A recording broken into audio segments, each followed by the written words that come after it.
새해가 되면 왜 우리는 어김없이 사주부터 보게 될까요? 미래가 궁금해서일까요? 아니면 혹시 지금의 나를 설명해 줄 말이 필요해서일까요? 사실 많은 사람들은 알고 있습니다. 사주 한 줄로 인생이 바뀌지는 않는다는 걸. 그럼에도 해마다 우리는 다시 사주를 펼쳐들고 조심스럽게 묻습니다. 나는 어떤 사람인가? 이렇게 살아온 게 맞았는가? 앞으로는 조금 다르게 살 수 있을까? 연말과 새해는 이상하게도 마음이 느려지는 시간입니다. 바쁘게 달리던 발걸음이 잠시 멈추고 한 해 동안 쌓아온 선택과 후회, 기대와 체념이 고요히 떠오릅니다.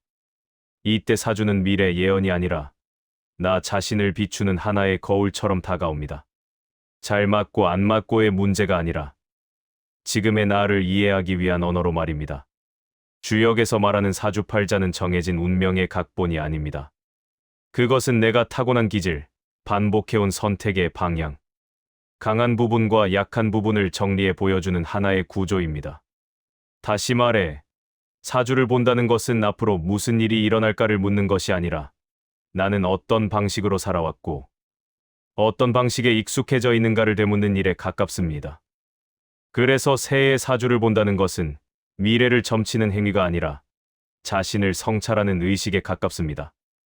남들처럼 살아온 한 해를 정리하고 나답게 살 수 있는 다음 한 해를 준비하는 과정인 셈입니다. 주역이 말하는 변화의 철학은 언제나 이렇게 말합니다. 운명은 고정된 결과가 아니라 이해할수록 달라질 수 있는 흐름이라고. 오늘 이 영상에서는 사주를 미신의 영역에서 꺼내 삶을 돌아보는 철학의 도구로 다시 바라보려 합니다. 새해를 앞두고 사주를 왜 보는지, 그 질문 속에 숨겨진 진짜 이유가 무엇인지, 그리고 그것이 앞으로의 삶에 어떤 태도를 만들어줄 수 있는지 차분히 이야기해 보겠습니다.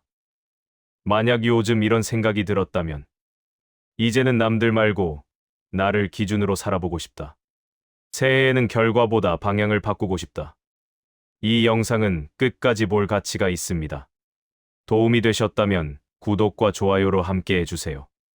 이 채널은 인생을 예측하기보다 인생을 이해하려는 사람들을 위한 공간입니다.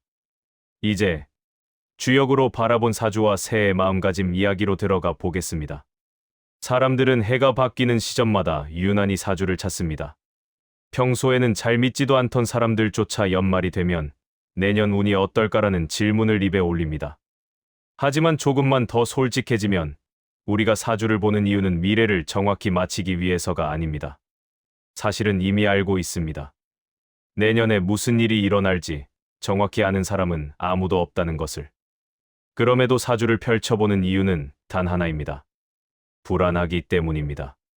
지나온 한 해가 마음에 남아있고 다가올 시간이 막연히 두렵기 때문입니다. 주역은 이런 인간의 마음을 아주 오래전에 이미 꿰뚫어 보았습니다. 그래서 주역은 미래를 단정적으로 말하지 않습니다.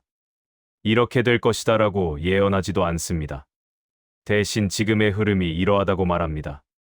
주역이 바라보는 사주란 정해진 운명의 설계도가 아니라 지금 나의 상태를 비추는 거울에 가깝습니다. 내가 어떤 기운 속에 놓여 있는지, 어떤 성향으로 세상을 살아왔는지, 그리고 그 성향이 어떤 선택을 반복해왔는지를 보여주는 하나의 언어입니다. 많은 사람들이 사주를 보며 이렇게 묻습니다. 제가 잘 될까요? 하지만 주역의 관점에서는 질문이 조금 다릅니다. 나는 어떤 사람인가? 나는 어떤 방식으로 선택해왔는가? 같은 상황에서 늘 같은 반응을 반복하지는 않았는가? 주역은 바로 이 질문으로 우리를 이끕니다. 그래서 사주는 미신이 아니라 오히려 매우 냉정한 자기 성찰의 도구가 됩니다. 사주를 들여다보면 우리는 타고난 기질이라는 말을 자주 듣습니다. 어떤 사람은 불처럼 빠르고, 어떤 사람은 물처럼 깊고, 어떤 사람은 나무처럼 꾸준하며, 어떤 사람은 흙처럼 무겁고 안정적입니다. 이 기질은 옳고 그름의 문제가 아닙니다. 좋고 나쁨의 문제도 아닙니다. 그저 다를 뿐입니다. 문제는 우리가 이 기질을 이해하지 못한 채 살아왔다는 데 있습니다. 나무의 기질을 가진 사람이 불처럼 살려고 애쓰면 지치고, 물의 기질을 가진 사람이 흙처럼 버티려 하면 스스로를 소모합니다. 그래서 주역은 말합니다. 흐름을 거스르지 말라고. 여기서 말하는 흐름이란 외부 상황만을 뜻하지 않습니다. 내 안에 있는 성향, 반복되는 선택의 패턴, 늘 같은 이유로 상처받는 마음의 방향까지 모두 포함합니다. 사주를 보는 진짜 이유는 앞으로 무슨 일이 생길까를 묻기 위함이 아니라 나는 왜 늘 이런 선택을 해왔을까를 돌아보기 위함입니다. 연말이 되면 우리는 자연스럽게 한 해를 정리합니다. 잘한 일과 못한 일을 구분하고 성취와 후회를 나눕니다. 하지만 주역의 눈으로 보면 그 모든 사건들은 성공과 실패로 나뉘기보다 하나의 흐름 안에 있습니다. 이름이량지위도 한 번은 음이고 한 번은 양이라는 말처럼 인생은 늘 밝음과 어둠을 교차시키며 흘러갑니다. 중요한 것은 어느 한순간이 아니라 그 흐름 속에서 내가 어떤 태도를 취했는가입니다. 어떤 해는 유난히 막히고 어떤 해는 비교적 순탄합니다. 사람들은 막히는 해를 나쁜 운이라고 부르지만 주역은 그렇게 말하지 않습니다. 막힘은 멈추라는 신호일 수 있고 돌아보라는 요청일 수 있습니다. 반대로 일이 잘 풀리는 시기는 무작정 밀어붙이라는 뜻이 아니라 스스로를 점검하며 겸손을 유지하라는 시기일 수 있습니다. 주역은 언제나 때를 이야기합니다. 지금이 움직일 때인지, 멈출 때인지, 붙잡을 때인지, 내려놓을 때인지를 묻습니다.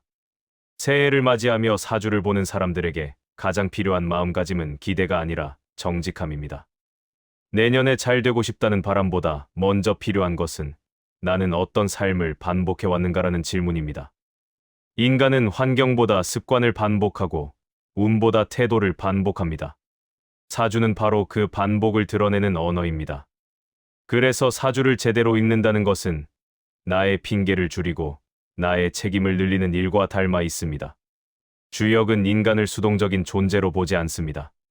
흐름이 있다는 사실은 인정하지만 그 흐름 속에서 어떻게 반응할지는 언제나 인간의 몫이라고 봅니다.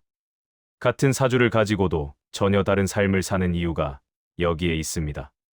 기질은 같아도 해석이 다르고 조건은 비슷해도 태도가 다르기 때문입니다.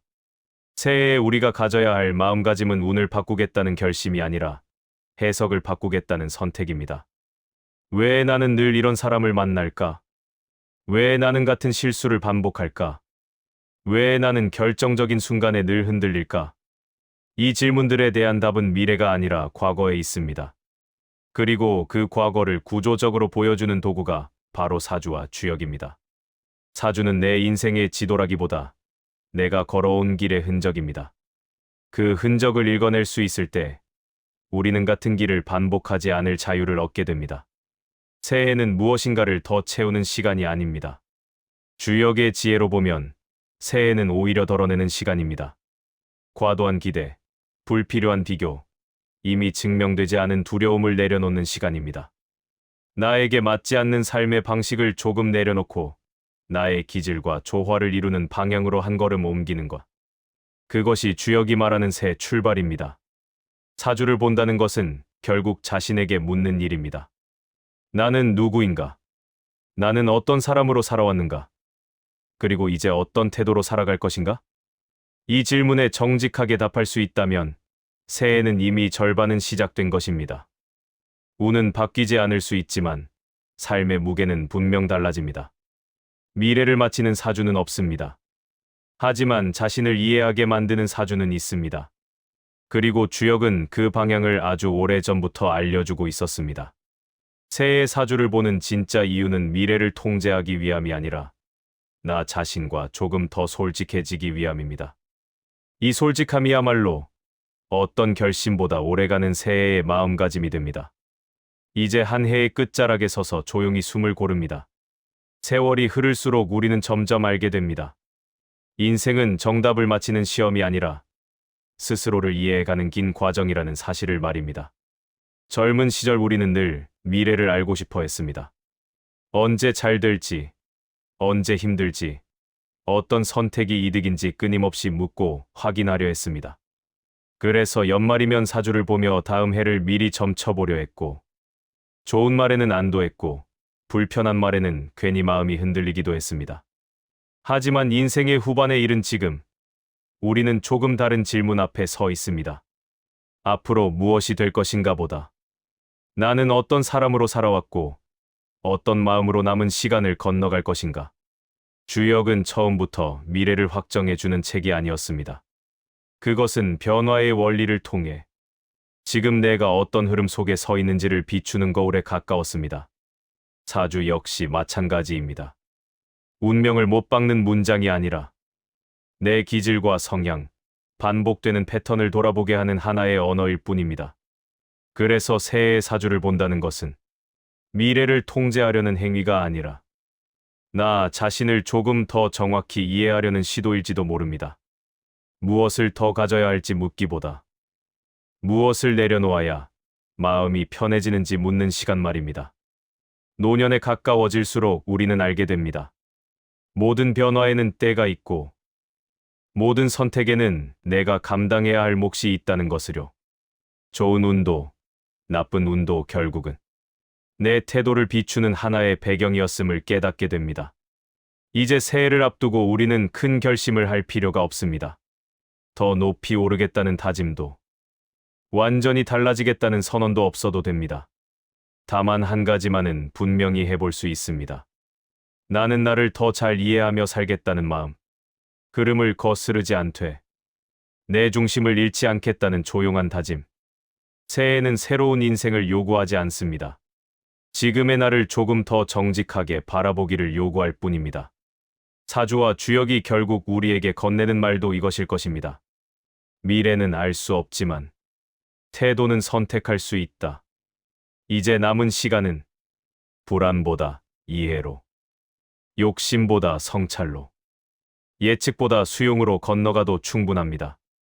올해의 끝에서 그리고 새해의 문턱에서 당신이 당신 자신과 조금 더 가까워지기를 바랍니다. 그것이면 충분히 좋은 새해의 시작입니다.